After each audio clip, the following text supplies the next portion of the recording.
바울은 그렇게도 간절히 소망했던 로마에 도착했습니다. 로마에 도착한 바울은 싸구려 셋집에서 가택연금 상태로 묶이게 되었죠. 그래도 너무나 다행인 것은 바울이 복음을 전하는데 아무런 문제가 없었다는 거예요. 만나고 싶은 사람은 다 만날 수 있었고요. 초청하고 싶은 사람은 다 초대할 수 있었습니다. 오히려 바울에게는 묶여있는 것이 기회가 되었어요. 네. 자, 빌립보서 1장 12절에서 14절에 있는 말씀을 통해서 한번 확인해 보도록 하겠습니다. 자, 같이 읽겠습니다. 시작. 형제들아, 내가 당한 일이 도리어 복음 전파에 진전이 된 줄을 너희가 알기를 원하노라. 이러므로 나의 매임이 그리스도 안에서 모든 시위대 안과 그 밖에 모든 사람에게 나타났으니 형제 중 다수가 나의 매임으로 말미암아 주 안에서 신뢰함으로 겁없이 하나님의 말씀을 더욱 담대히 전하게 되었느니라. 아멘. 이 빌립보서 말씀은 바울이 지금 로마에 있을 때에 빌립보 교회에 보낸 편지글이잖아요. 지금 이 얘기를 하고 있는 것입니다. 자, 바울은요, 자기를 지키고 있는 군인들에게 묶여 있을 때에 그 기회를 놓치지 않고 그들에게 복음을 전할 수 있었어요. 자, 군인들이 교대로 바울에게 묶여 있었기 때문에 복음을 전할 수 있었고 들을 수가 있었습니다. 자, 그때 복음을 들은 군인들에게는 어떤 일이 벌어졌을까요? 어떤 일이 벌어졌을까요? 당연히 그들도 밖으로 나아가서 가족들과 지인들에게 복음을 전했을 것입니다.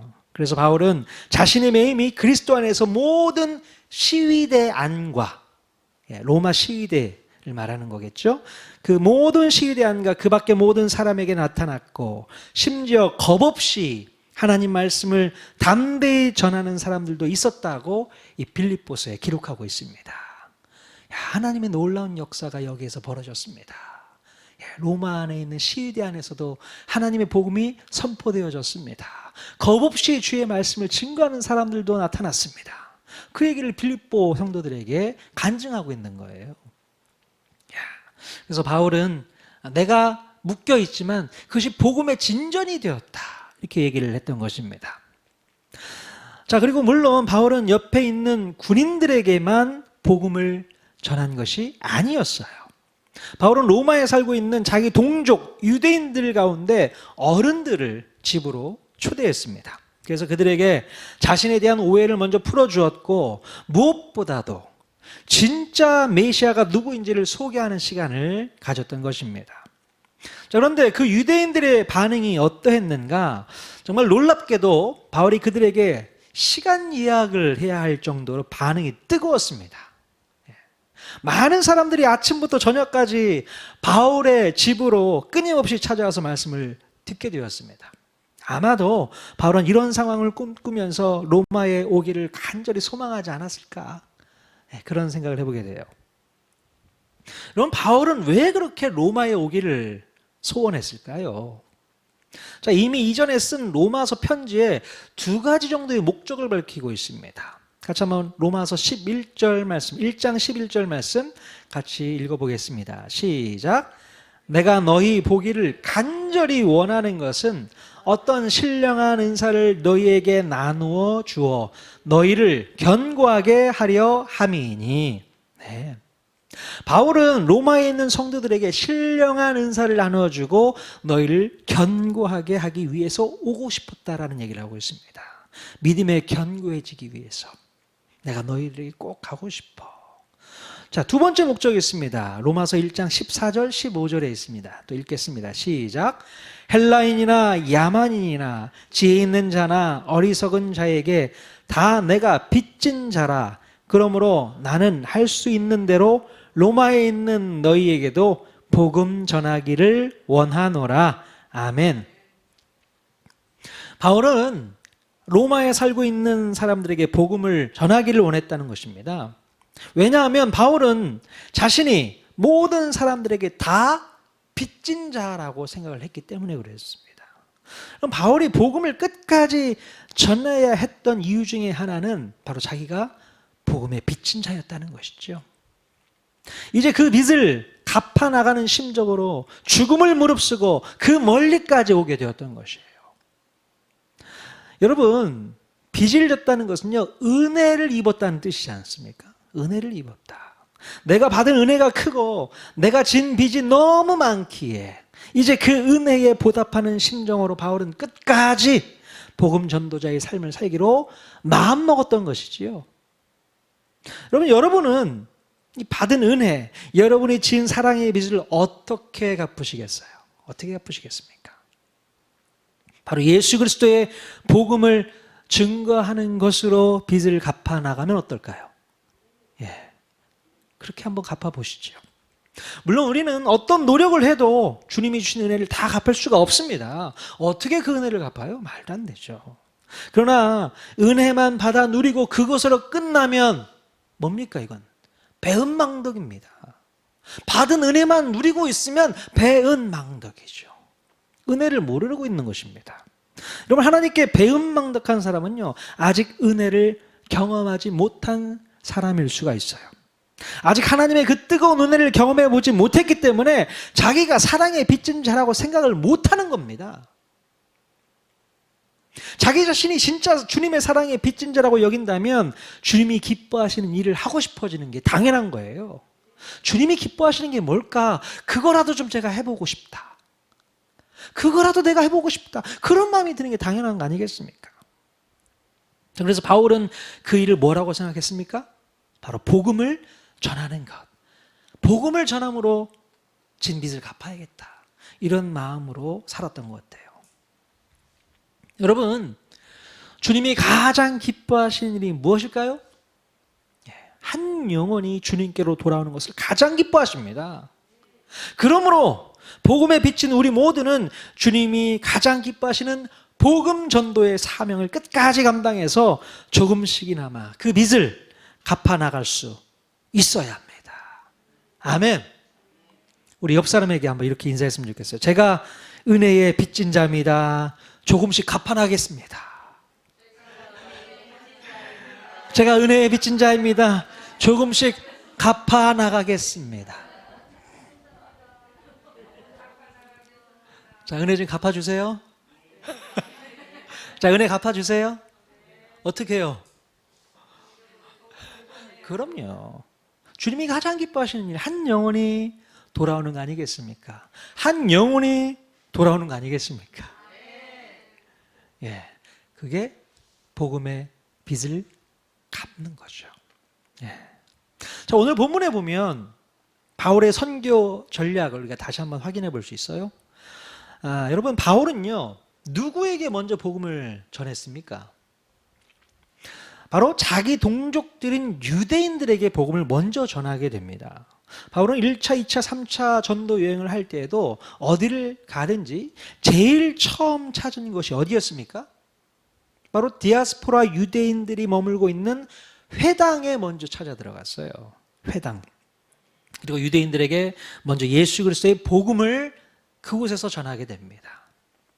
우리가 쉽게 만나서 복음을 가장 효과적으로 전할 수 있는 대상이 누굴까요? 누구겠습니까? 네, 바로 우리 가족이겠죠. 우리 민족입니다. 같은 민족 사람들에게 복음을 전하는 것이 제일 효과적입니다. 그렇죠? 말도 안 통하는 외국 사람에게 복음을 전하는 것이 쉬울까요? 아니면 말이 잘 통하는 한국 사람에게 복음을 전하는 것이 더 효과적일까요? 그죠? 당연히 말귀를 알아듣는 한국말이 잘 통하는 한국 사람의 복음을 전하는 것이 더 쉽습니다. 그죠? 그러므로 여러분 옆에 한국말 잘하시는 분이 계시면 그분에게 복음 꼭 전하실 수 있기를 바랍니다. 예, 흔하게 보실 수 있으시잖아요. 그분들에게 먼저 복음 전하는 게 필요하다는 것이죠. 예, 바울은요, 자기 민족 유대인들을 향한 뜨거운 열정이 있었어요. 자기 민족, 자기 동포, 그들에게 먼저 복음을 전해야겠다. 그 열정을 보여주고 있습니다. 자, 로마서 9장 1절에서 3절에 있는 말씀 같이 한번 읽어보겠습니다. 시작. 내가 그리스도 안에서 참말을 하고 거짓말을 아니하노라. 나에게 큰 근심이 있는 것과 마음에 지치지 않는 고통이 있는 것을 내 양심이 성령 안에서 나와 더불어 증언하노니 나의 형제 곧 골육의 친척을 위하여 내 자신이 저주를 받아 그리스도에게서 끊어질지라도 원하는 바로라. 네. 바로 골육의 친척을 위하여 내 자신이 저주를 받아 그리스도에게 끊어질지라도 그들에게 복음을 전해야겠다. 그들이 예수 믿게 하겠다. 그런 열정이 있었어요. 그런 마음을 가지고 복음을 증거했다는 것입니다. 자, 로마서 10장 1절에도 이런 말씀이 있습니다. 같이 읽겠습니다. 시작. 형제들아, 내 마음에 원하는 바와 하나님께 구하는 바는 이스라엘을 위함이니 곧 그들로 구원을 받게 함이라. 아멘. 자, 이 말씀들을 통해서 볼 때 바울이 마음 가운데 자신의 민족들을 향한 구원의 열망이 얼마나 컸는지를 가늠할 수 있게 되죠. 그래, 내 민족, 내 동포, 그들을 챙겨야지. 그들에게 복음을 전해야지. 이게 가장 효과적인 방법이지. 바울이 그 생각을 했다는 거예요. 여러분, 정말 그렇습니다. 옆 사람들, 우리 가족들 먼저 복음을 전하는 게 가장 중요한 거 아니겠습니까? 예, 내 옆에 있는 사랑하는 가족, 남편, 자식, 부모, 아직 주님을 알지 못하고 있다면 그분들에게 복음을 전하는 게 마땅한 것이죠. 근데 손 놓고 있으면 그거는 큰 문제가 있습니다. 어떤 문제까지 있는 줄 아세요? 내가 그들에게 복음을 전해야 된다는 생각을 하지 못하고 있다면 내가 구원받았는지를 의심해 봐야 되는 겁니다. 내가 구원받지 못한 사람이 이게 그 구원이 얼마나 크고 귀하고 놀랍고 감사한지를 모르기 때문에 사랑하는 가족들에게 복음을 전하지 못하는 거예요. 그 문제가 심각하게 있는 것입니다. 괜히 부담스러워서 복음을 못 전한다가 아니라 내가 구원받지 못한 사람일 수 있겠다는 생각도 해보셔야 되는 거예요. 중요한 겁니다. 자, 그런데 여러분, 바울은요, 자신의 민족 구원에만 머물러 있지 않았다는 거예요. 그렇다고 해서 자기 민족 구원에만 머물러 있지 않았다는 겁니다. 내 가족, 내 식구, 내 민족 챙기기에만 급급해하지 않았다는 것을 우리가 기억해야 됩니다. 바울은요, 자기 동족을 뛰어넘어서 타 민족 이방인에게도 복음 전하는 것을 간절히 소원했다는 거예요. 자, 28장 28절에 이런 말씀이 있습니다. 같이 읽겠습니다. 시작. 그런즉 하나님의 이 구원이 이방인에게로 보내어진 줄 알라. 그들은 그것을 들으리라 하더라. 네. 바울은 이사야의 글을 인용하면서 하나님의 구원의 말씀이 유대 민족에게만 머무르는 것이 하나님의 뜻이 아닌 것을 알았습니다. 당연히 하나님의 뜻은 유대 민족만이 아닌 모든 민족을 향하고 계셨어요. 우리가 이 부분을 주의 깊게 살펴봐야 되는 것입니다. 그래야만 제대로 된 선교적 마인드를 품을 수 있고 열방을 향해 꿈을 꿀 수 있게 되는 것입니다. 그럼 열방을 향해 꿈을 꾸는 것이 쉬울까요? 쉽지 않을까요? 쉽지 않습니다. 웬만하면 열방을 향해서 꿈이 안 꿔져요. 꿈 안 꿉니다. 웬만하면 그런 꿈이 생각나질 않아요. 아니, 내 가족부터 챙기기가 쉽지 않은데, 아니, 알지도 못하는 저 먼 나라를 위해서 어떻게 그들을 위해서 기도를 하고 선교를 할 수 있겠는가 생각도 못하고 있는 것이죠. 여러분, 오늘 본문에 보니까요, 바울이 유대인들에게 복음을 전했을 때 어떤 반응이 있었는가 한번 보세요. 많은 유대인들이 바울을 찾아와서 복음의 말씀을 듣기는 들었지만 모든 사람들이 다 예수 그리스도의 복음을 받아들였을까요? 안 그랬을까요? 예, 절대로 그런 일은 없습니다. 자, 28장 24절에서 25절 같이 한번 읽어보겠습니다. 시작. 그 말을 믿는 사람도 있고 믿지 아니하는 사람도 있어 서로 맞지 아니하여 흩어질 때에. 네. 바울이 전한 복음을 듣고 믿은 사람도 있었지만 믿지 않은 사람도 있었다는 거예요. 여러분, 복음을 전할 때에 상대방이 믿지 않는다, 받아들이지 않는다, 실망하지 마십시오. 그 대단한 바울이 복음을 전했는데도 믿지 않는 사람이 생겨났다면 여러분이 실력이 없어서 그런 건 아닐 거라 생각되어집니다. 실망하지 마십시오. 자, 우리가 복음을 전하면 믿는 사람도 생기고 당연히 믿지 않는 사람도 생길 수 있습니다. 심지어 서로의 생각이 맞지 아니하여 흩어졌다, 갈라졌다 이렇게 표현하고 있잖아요. 그 정도로 심각합니다. 자, 똑같은 복음을 똑같은 장소에서 똑같은 시간에 똑같이 들었는데 왜 누구는 복음을 받아들이고 왜 누구는 복음을 받아들이지 못하는 것일까요? 도대체 뭐가 문제인 겁니까? 그럼 사도 바울은요, 이 부분에 대해서 나름의 해답을 갖고 있었습니다. 자, 그래서 복음이 받아들이지 않는 사람들에 대해서 이해할 수 있었는데요. 자, 사도행전 13장으로 넘어가서 48절에 이런 말씀이 있습니다. 같이 한번 읽겠습니다. 시작. 이방인들이 듣고 기뻐하여 하나님의 말씀을 찬송하며 영생을 주시기로 작정된 자는 다 믿더라. 네. 바울이 1차 전도 여행 중에 비시디아 안디옥에서 이 사실을 깨닫게 되었습니다. 이때도요, 복음을 받아들이는 사람과 복음을 받아들이지 않는 사람이 딱 갈라졌어요. 복음을 전했는데. 자, 그래서 그때 바울은요, 이걸 깨닫게 됩니다. 아하, 하나님께서 영생을 주시기로 작정된 사람들이 있구나. 그게 깨달아진 거예요. 아하, 하나님께서 영생을 주시기로 작정된 사람들이 있구나. 저는요, 우리 통하는 교회에 오신 여러분 모두가 영생을 주시기로 작정된 사람들이라 믿습니다. 주님께서 여러분들에게 여러분의 영혼을 구원해 주시기로 작정하셨다. 얼마나 큰 은혜인가요? 큰 은혜죠. 자, 바울은 복음을 받아들이지 않는 사람들을 보면서 무슨 생각을 했을까요? 내 가족 중에, 내 친척 중에, 내 동족 중에 아직 예수님을 믿지 않은 사람들이 많으니 아직은 이방인을 선교할 때가 아니야 라고 말을 했을까요? 그렇지 않습니다. 오히려 바울은요, 이 문제에 절대로 매이지 않았습니다. 바울은요, 과감하게 복음을 한 번도 들어보지 못한 사람들에게로 향하게 되는 것을 볼 수 있어요. 아니, 내 가족, 내 민족, 내 친척들이 예수를 믿지 않고 있는데 거기에만 머물지 않고 아직 한 번도 복음을 들어보지 못한 이방인에게로 향하는 것을 볼 수 있게 되는 것이죠. 그래서 바울은요, 자기 동족 유대인들을 너무나도 사랑하지만 복음을 받아들이지 않는 그들에게 묶이지 않고 오히려 복음을 한 번도 들어보지 못한 이방인들에게로 향했던 것입니다. 자, 그런데 선교에 대한 이야기가 나오면 약간 삐딱하게 나오시는 분들이 간혹 있으세요.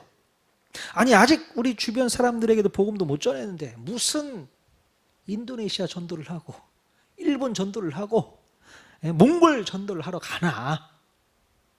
자, 물론 일리가 있다고 느껴질 수도 있습니다. 하지만 이런 생각을 가지면 절대로 우리는 선교 못합니다. 선교 못해요. 어쩌면 선교에 대한 부담을 갖고 싶지 않기 때문에 이런 논리를 펼치고 있는지도 모르겠어요. 선교하는 게 부담스러우니까 무슨 소리야. 내 옆에 있는 사람도 전도해야지. 그게 맞는 거지. 라고 자신을 합리화시키는 거죠. 자, 여러분, 이런 생각 품고 있으면 절대로 열방을 품을 수 없어요. 열방 품을 수 없습니다. 우리가 1년 내 무슨 모토를 가지고 나아가고 있습니까? 열방을 향해 꿈꾸는 교회가 되기를 소망한다고 우리가 기도하며 나가고 있지 않습니까? 이런 마음 갖고 있으면 열방을 향해 꿈을 꿀 수가 없습니다. 우리는 꿈 꾸셔야 되잖아요. 제가 이번 주 화요일에 몽골 신학교 학생들, 몽골 사람들입니다. 몽골 사람들에게 복음을 전하고 설교를 하게 됩니다. 물론 중간에 통역을 하시는 분이 계시겠죠. 제가 2009년도에 몽골에 의료 선교차 간 적이 있었고요. 2011년도에 대학생들을 데리고 단기 선교를 몽골에 갔었습니다. 2차례 갔었는데요. 그곳에 가서 복음을 전했던 기억이 있습니다.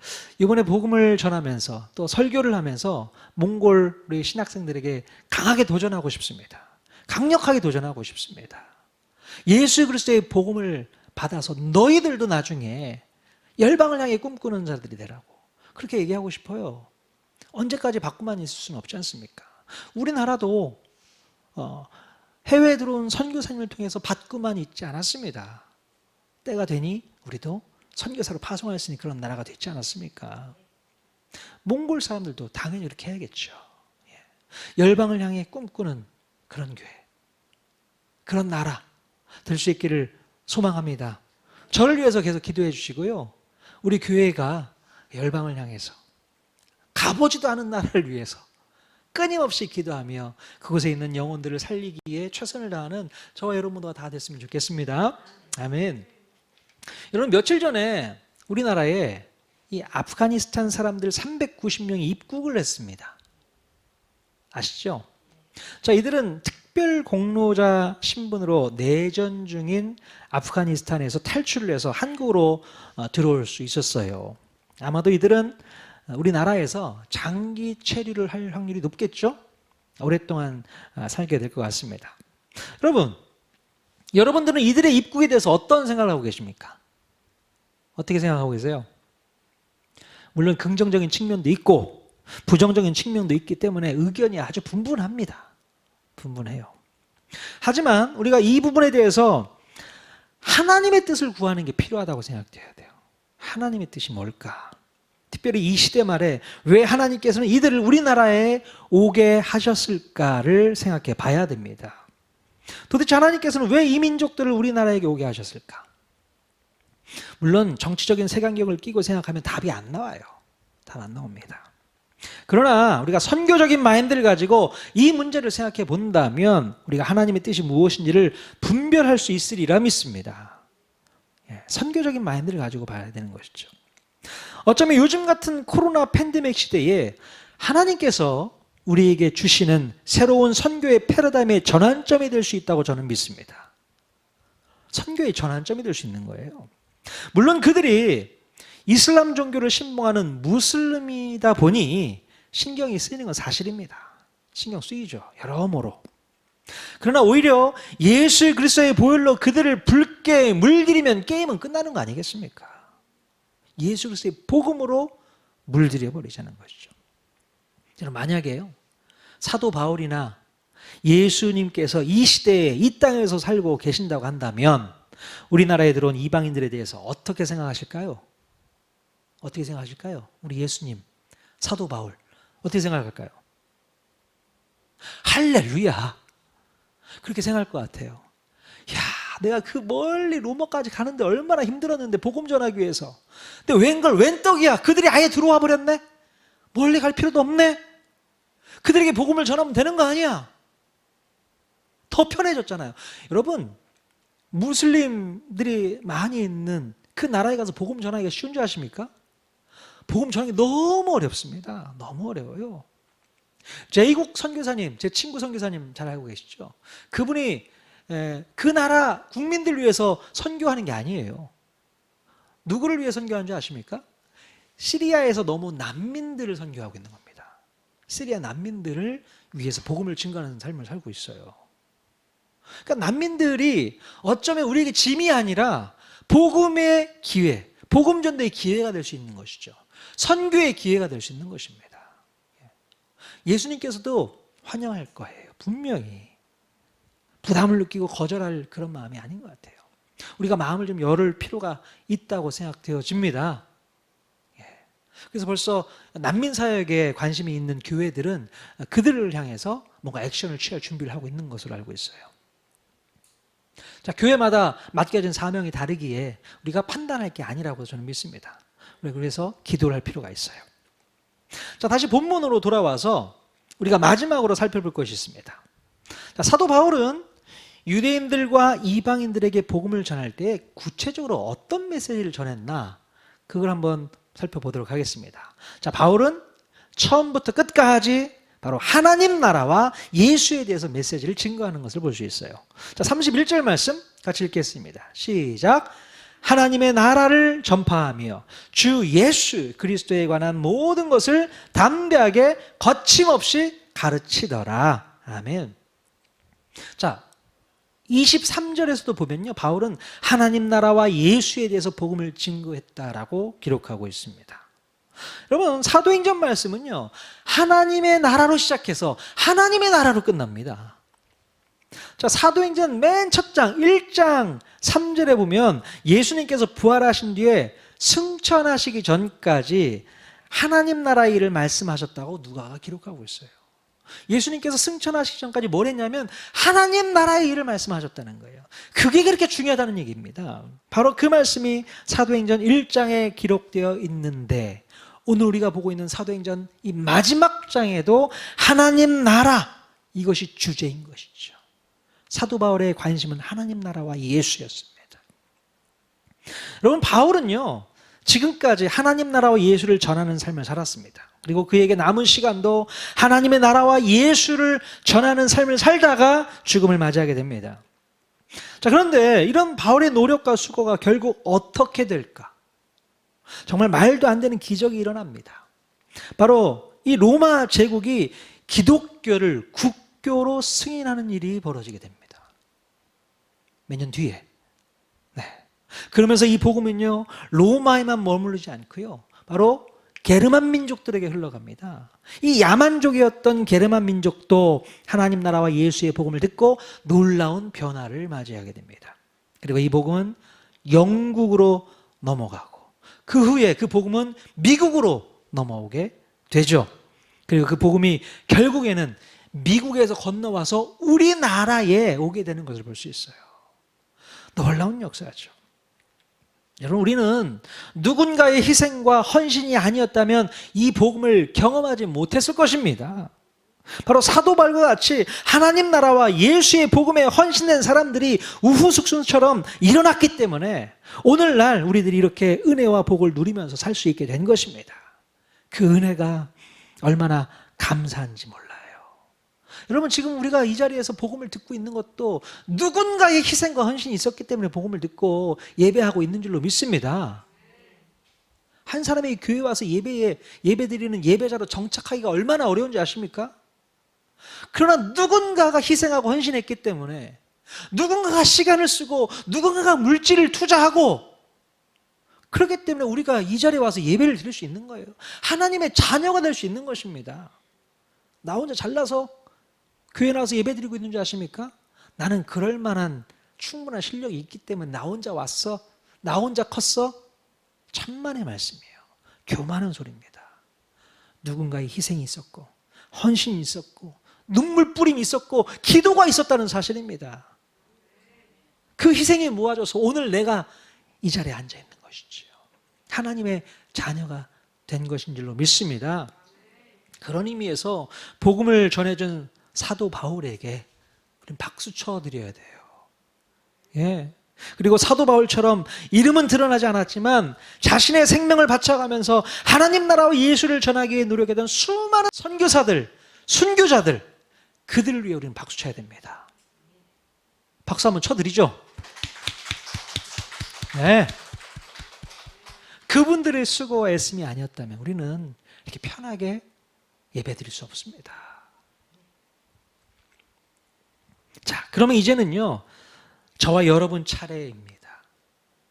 저와 여러분들이 박수를 받는 자리까지 올라갈 수 있어야 되는 겁니다. 그러기 위해서 저와 여러분이요, 이제 사도행전 29장을 써내려가는 수고와 순종을 하셔야 되는 거예요. 아니, 28장으로 끝나는 거 아닙니까? 아니요, 끝나지 않았습니다. 29장은 여러분이 쓰셔야 됩니다. 여러분의 삶 속에서 써내려가야 되는 거예요. 그게 가장 중요한 겁니다. 저는 참 신기한 게요, 누가가 이 사도행전을 28장에서 끝낸 게 참 아쉬워요. 사도 바울이 나중에 어떻게 순교되었다라는 얘기까지 써놨으면 이 말씀이 얼마나 감동이 되고 큰 은혜가 되었겠습니까? 아, 사도 바울이 이렇게 해서 순교하게 되었구나. 그런 내용까지 써주셨으면 얼마나 도전이 될까요? 근데 누가는요, 그 내용 딱 뺍니다. 여기까지. 예. 왜 그랬을까요? 왜 그랬을까요? 사도 바울이 어떻게 죽었냐가 중요한 게 아니라는 얘기입니다. 이제 우리는 어떤 삶을 살아야 되는가? 사도 바울이 이렇게 평생을 복음을 전했던 것처럼 너희들도 복음 전하며 사는 게 그게 맞는 거다라고 우리에게 도전하고 있는 줄로 믿습니다. 사도행전 29장은 너희들이 써야지, 그 얘기를 하고 있는 거예요. 우리 통하는 게 모든 성도들이 사도행전 29장을 제대로 믿음으로 써내려가기 위해서 수고하고 헌신하고 애쓰고 노력해야 될 줄로 믿습니다. 바울이 하나님 나라와 예수를 담대하게 거침없이 가르쳤다고 성경에 기록하고 있지 않습니까? 담대하게 거침없이 가르쳐야 되는 것입니다. 거침없어야 돼요. 누구에게는 가르치고 누구에게는 참고 그러지 마십시오. 누구라도 복음을 받아들일 수 있어야 되는 거잖아요. 그러기 위해서 여러분 담대해지십시오. 거침없이 복음을 선포하십시오. 쫄지 마십시오. 담대하게 복음 전하는 저와 여러분 모두가 다 되시기를 바랍니다. 자, 그래서 열방을 향한 도전이 우리에게 있기를 원합니다. 우리 안에만 머물러 있지 마시고요. 먼 곳, 저 멀리 바라보면서 주님이 우리에게 주신 꿈과 비전을 펼쳐나가는 열방을 향한 도전, 우리 통하는 교회에게 분명히 있어야 될 줄로 믿습니다. 그 넓은 마음을 품고 오늘도 승리하는 저와 여러분 모두가 다 될 수 있기를 주님의 이름으로 간절히 축원드립니다. 아멘.